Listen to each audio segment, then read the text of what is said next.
தமிழ்நாடு முதலமைச்சர் அண்ணன் ஜோசப் விஜய்க்கு இந்த தங்கச்சி ஒரு சிறிய வேண்டுகோள்.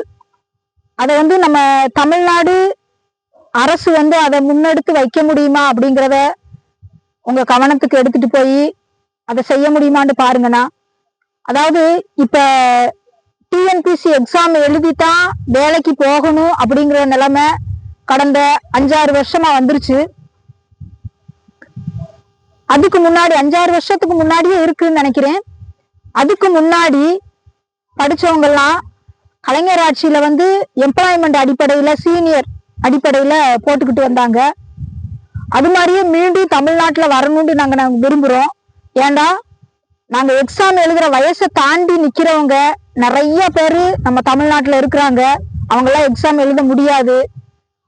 படிச்ச படிப்பெல்லாம் வீணா போறது மாதிரியும் மறுபடி வறுமைக்குள்ளே கஷ்டப்பட்டு படிச்சுட்டு மறுபடி வறுமைக்குள்ளே கிடக்குற மாதிரி இருக்குது.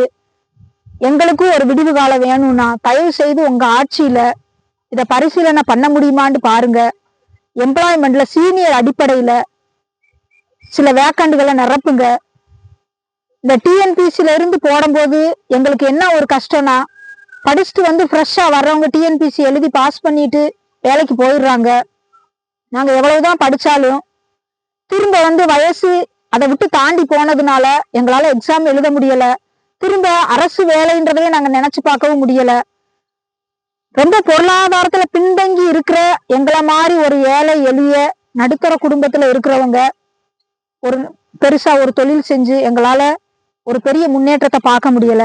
அதனால தயவு செய்து எம்ப்ளாய்மெண்ட் அடிப்படையில இந்த மூப்பு அடிப்படையில எங்களுக்கும் அரசாங்கத்துல வேலை கிடைக்கிறதுக்கான அந்த இடஒதுக்கீடு இருக்குதான்னு சொல்லி தயவு செய்து அண்ணே இந்த காரியத்தை பரிசீலனை பண்ணணும்.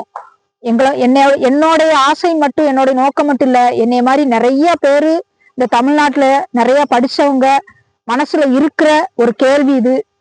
இதுக்கு ஒரு நல்ல தீர்வை ஒரு விடைய நீங்க ஏதாவது ஒரு இடத்துல எங்களுக்கு தெரிவிக்கணும். நன்றி, வணக்கம்.